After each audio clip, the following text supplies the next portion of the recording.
So that was how I came to Islam. And many of my friends embraced other religious traditions. For me, it was Islam. And it's been a lifesaver. I mean, I shudder to think what I would be doing now if Islam hadn't found me. Well, in the South, again, it didn't just happen after meeting Malcolm. There was a process, an evolution, but there was always that seed of discontent, of malcontent. I always describe myself as a spiritual malcontent. I was always searching. As a young girl, I grew up in the church. Went to Sunday school every Sunday, sang in the choir. I actually left my home to pursue a singing career, come to the big city, to New York City. But I had wanted to find a way to outwardly express my faith, my religion.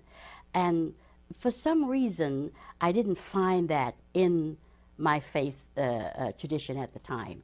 We were raised in the African Methodist Episcopal Church, which says a lot. You know, you have to create another religious institution just to have spiritual value, the African Methodist Episcopal Church. But that was not still feeding me what I needed. So there was this constant yearning. And I recall at one time, at a very early age, I thought, well, Catholics cross themselves. And to the young mind, it was like, oh, that's a very outward demonstration of one's faith. So I decided, well, I want to become a Catholic.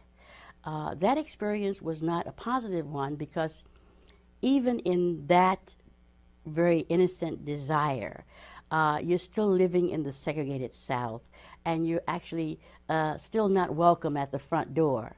So you're still having to take those backdoor routes even to seek God. So I never went back for anything. So that stayed with me. So by the time I got to New York in the early 60s, I was in full search mode.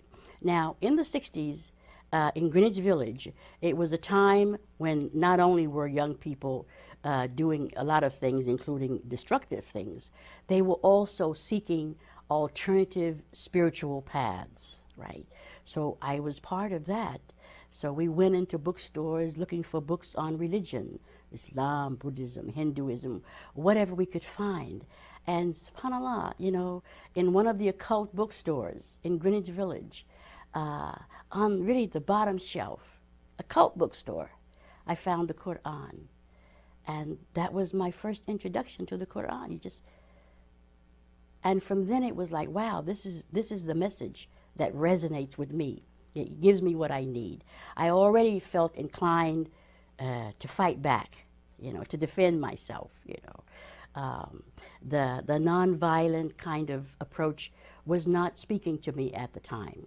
I wanted to know that if you are a decent person, you're obeying the law, you are really trying to live a life of integrity, that you also had a responsibility to protect your family and your loved ones. So that was an unspoken message, but when I found people like Malcolm X articulating in the way that he did, and then later on I read Quran about that message and how it unfolded and just encapsulated the world. Not a violent message, but a message of dignity, human dignity and integrity. It was a winner. So that was how I came to Islam. And many of my friends embraced other religious traditions. For me, it was Islam. And it's been a lifesaver. I mean, I shudder to think what I would be doing now if Islam hadn't found me.